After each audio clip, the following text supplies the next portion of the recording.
Last week, ReZero Season 3 was announced at AnimeJapan, and we got this wonderful preview to celebrate. I also posted 5 things you should know before Season 3 airs, but like I mentioned last time, when it comes to light novel adaptations, a lot of stuff is left on the cutting room floor. Last time we covered Omega, Wilhelm's wound, the witch's deaths, Elsa and Meilei's cut information, and Felt's backstory. This week I got quite a few more for you, so here are 6 more things you should know before ReZero Season 3. So this is probably one of the 2 biggest cuts of the entire series, with the other being Omega. Al is a character that was essentially cut entirely from Season 1, but believe me, he is incredibly important. The audacity of cutting him cannot be understated. Before Subaru's meltdown at the Capitol, when he's hitching a ride with Al and Priscilla, he and Subaru get to talking, and this is when Al reveals that he too was summoned to this world from Japan. He had heard Subaru use a phrase, the red string of fate, something he hadn't heard in this world the entire 18 years he had been here. He had lost his arm around the same time he was isekai'd, and he tells Subaru that he has not actively been pursuing the reason why he was summoned. Priscilla chimes in, stating that they are from beyond the Great Waterfall, because allegedly, the ReZero world is flat. At the 4 corners exists a torrent of water that washes everything away. Then sometimes people claim to be beyond it, oftentimes just lies. However, Al is different, and so is Subaru. Al is said to have fled the nation known as Wallachia, a cruel nation that prioritizes strength above all else. He had been a sword slave for over 10 years, having seen quite a lot of combat. He also reveals a small part of his face, which is described as being blanketed with old scars from burns, cuts, and other sources. Priscilla also reveals his origin from beyond the Great Waterfall in public, which nobody seems to really care about. This is not where the oddities end with Al, however. On the day of Subaru being isekai'd in the side story Ram's flirting refusal, Al bumps into Ram while looking for Priscilla. Ram is also looking for Amelia, who funnily enough is probably running around with Subaru right now. Al tries to ask Ram for help, but she refuses outright, and before he leaves, he says, "Bye, Ram." This doesn't seem odd until you realize that the 2 of them had never exchanged names. There is also this entirely cut segment between Al, Subaru, and Ram that was only partially adapted in one of the ReZero games that I will let play. しかし気になってたんだが、ジョーちゃんの一人称は紛らわしいよな。紛らわしいですか？それはどういう？だってジョーちゃんの名前はラムだろ？それがレムって一人称はややこしいって。アル様、おっしゃる意味がわかりません。レムの名前はレムですが。何？ラムはレムの双子の姉の名前です。失礼ですが、姉様と面識が終わりなのですか？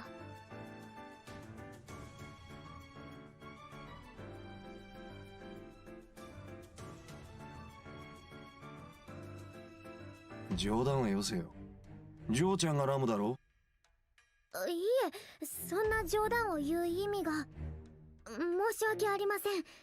レムはレムです。冗談じゃねえ。In this, Rem sniffs around and stares at the back of Al's helmet, remarking that they should be wary of him. And after Al brings Subaru outside, he calls Rem by Ram's name, and she says that he must be confusing her with her sister, which pisses him the fuck off. He calms down, telling them to leave as he is not in a good mood, and when they do leave, he mutters to himself, "You gotta be joking," so that's what it was. Makes me want to puke. As you can tell, Al is clearly an important character with tons of mystery, and is one of the 3 great mysteries of ReZero, and yeah, he was cut entirely from the anime. Doesn't make sense, does it? Oh well. If you want to see more Priscilla and Al backstory, make sure to check out my Priscilla side story video. Do note that it will contain some spoilers for Season 3 or Arc 5. Number 2 is Subaru's gate. A through line we followed throughout the anime was the overuse of Subaru's gate.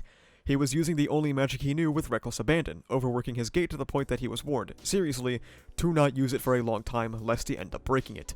A gate is just like any organ in the ReZero world. It allows mana to pass through it and be stored in your ode. If your gate is damaged or not open, then you run into the issue of not being able to expel any of the mana in your body, overloading the ode in your body and leading to a similar issue that Roswell faced as a child. If this mana is not released, then you will probably die.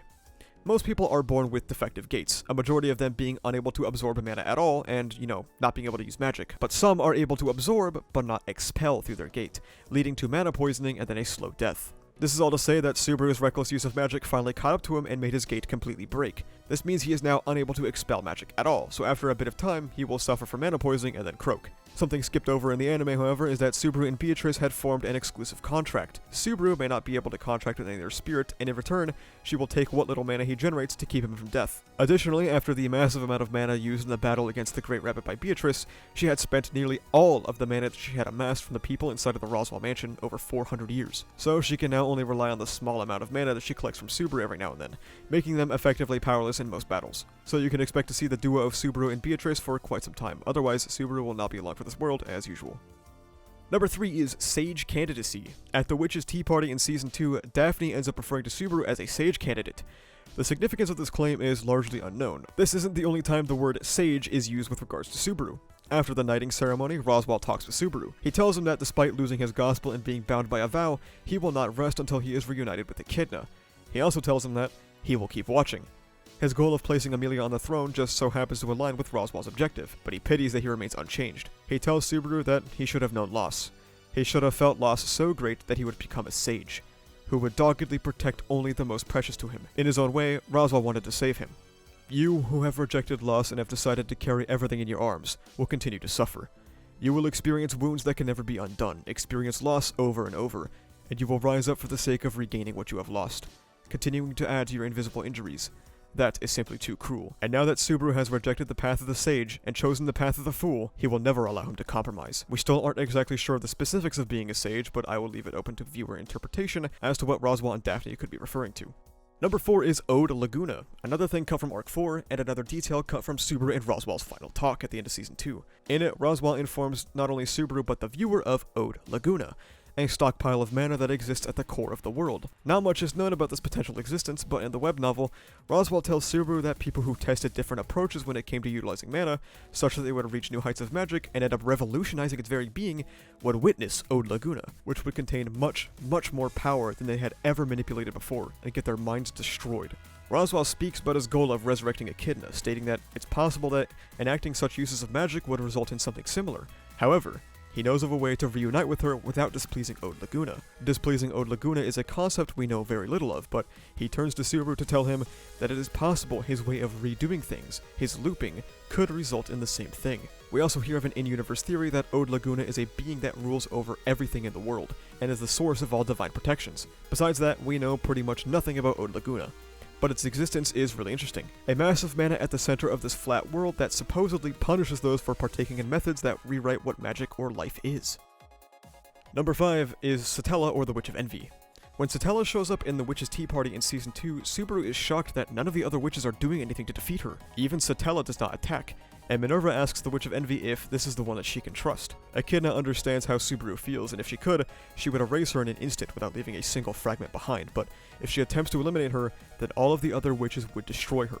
Subaru doesn't understand though. Isn't the Witch of Envy the enemy of all? The Witch of Lust, Carmilla, interjects. They all hold a grudge against Envy, but not Satella. The Witch of Gluttony, Daphne, says everything comes down to whether this is Satella or Envy, implying that there is a difference between the two, and she also states that Subaru, being a sage candidate, should already know the difference between Envy and Satella. The world remembered Satella as the Witch of Envy. However, what was not recorded in history was that Satella had a personality disorder. She tried to absorb a witch factor that was incompatible with her, causing a mental abnormality that ultimately created the witch personality within Satella. She is not the only instance of an incompatible witch factor we have seen in the series, but Petaljuice was also deemed unqualified by the witch factor itself. Petaljuice admitted that he was not compatible, but simply holding on to what was entrusted to him, and the rest is history. The 6th and final is Sphinx and Stride. There are 3 volumes of backstory for Wilhelm and Theresia. Some of it contains spoilers for Season 3, so we'll simply ignore those details, but there are some pretty important parts of the Willogy that might never see the light of day in an adaptation. If you do hope that one day this will be adapted or want to read it for yourself and don't want to be spoiled, feel free to skip this one. During Echidna's cloning experiments in the Sanctuary, the first one ever went wrong. It could not handle the quantity of information stored in Echidna's soul, causing it to become broken in some way. The clone at some point left the lab to hope to become complete, and that clone would be named Sphinx. One thing led to another, and Sphinx ended up as a key piece in the demi-human civil war in Lagunica. Her involvement was largely a secret, but she was considered the backbone of the demi-human faction. At some point in Wilhelm's young adulthood, she is defeated by Roswaal and others. Before the job could be finished, she is taken in by a Count of Lagunica, and her life is barely saved. Any mention of Sphinx in Season 2 was seemingly cut, but these are the absolute spark notes on who she is, and what happened to her beyond that, we don't know. Another character that is good to know is Stride Valakia, one of early Wilhelm's primary antagonists. He, alongside the 8-armed warrior of Wallachia, Kurgan, trampled upon Wilhelm and Teresia's honeymoon. He comes from the royal family of Wallachia, a neighboring nation to Laguna. The two had faced conflict with each other for hundreds of years, Wallachia eventually being forced into complacency by the pact between the Divine Dragon and the Lagunican royal family. Stride's goal was to disrupt the Observers. What these are is unclear, but Stride claims that the Observers cast roles in their miniature garden, as if the events of this world are predestined, ascribed fate.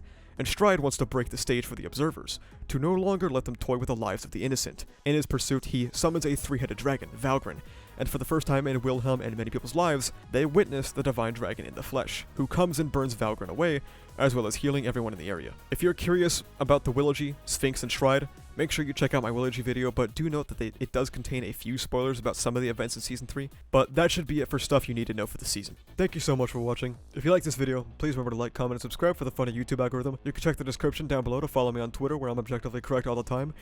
You can also join my Discord, where we talk about My Hero Academia, ReZero, Jujutsu Kaisen, and stuff like that. And you can also now become a YouTube member, which basically just gives you access to behind-the-scenes content, a little badge on comments, and live stream chats, and access to some emotes. Only do so if you want to support the channel, though. But that's about it, though. Thank you for watching. See ya.